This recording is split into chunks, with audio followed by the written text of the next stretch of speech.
Hi, everybody. It's Congressman Jamie Raskin from Maryland's 8th District. The number of colorectal cancer cases in people under the age of 50 has increased by more than 50% since 1994. So younger people more and more are getting colon cancer. You know, I'm somebody who I'm ashamed to say was not good about going to the doctor. I thought I was immortal for a long time into my 40s. And I think I was 45 when I started having reflux symptoms, and I went in to get endoscopy, and they said, well, as long as we're going to do an endoscopy, we should do a colonoscopy at the same time. And I woke up and I was surrounded by nurses and doctors, and I said, what's going on? How was the endoscopy? And they said, well, the endoscopy was fine, but colonoscopy, we found something.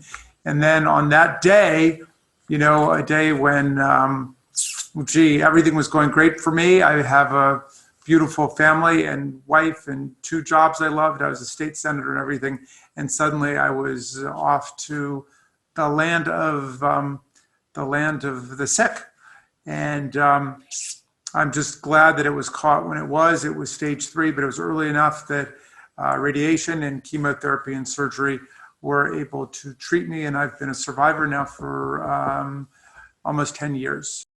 I'm so happy to share that the U.S. Preventive Services Task Force over at HHS has officially lowered the recommended screening age for colorectal cancer from a previous 50 to 45. And this is what the American Cancer Society has been recommending. The new guideline will guarantee that Americans who are 45 and older have health insurance coverage of their colorectal cancer screenings under the Affordable Care Act that's free of any cost sharing. I feel very strongly about this as a colon cancer survivor.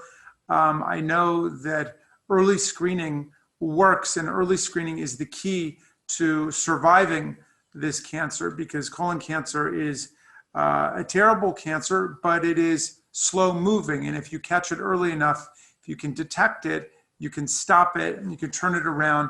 And there are lots of great new ways of detecting and screening for colon cancer. I want to thank all of my colleagues who signed our letter to HHS in support of this recommended change, and all the scientists and advocates who've been meeting with younger patients and who are pushing for this change. I hope that all of my constituents will take advantage of this new life-saving screening opportunity. Everybody, please be safe, be healthy, and be sure to get screened for colorectal cancer. Hi, I'm Dr. Darrell Gray, a physician, researcher, and deputy director of the Center for Cancer Health Equity here at The Ohio State University Comprehensive Cancer Center, a renowned cancer center that was recently designated as exceptional by the National Cancer Institute. One of the troubling issues that I have dedicated my career to addressing is colorectal cancer. It's the second leading cause of cancer-related death amongst men and women in the United States. And although we've made great strides over decades in lowering the deaths from this disease, largely due to increased adoption of colorectal cancer screening, there are a subset of people in our community for whom the trend in cases and deaths is in the opposite and wrong direction. Those are people under age 50.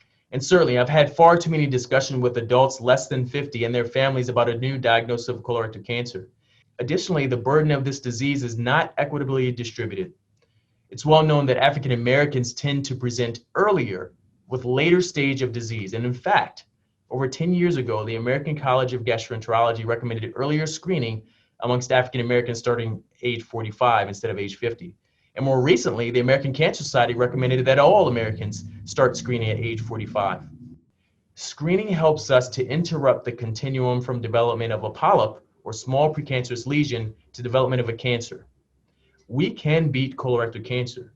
Screening is an integral part of that solution.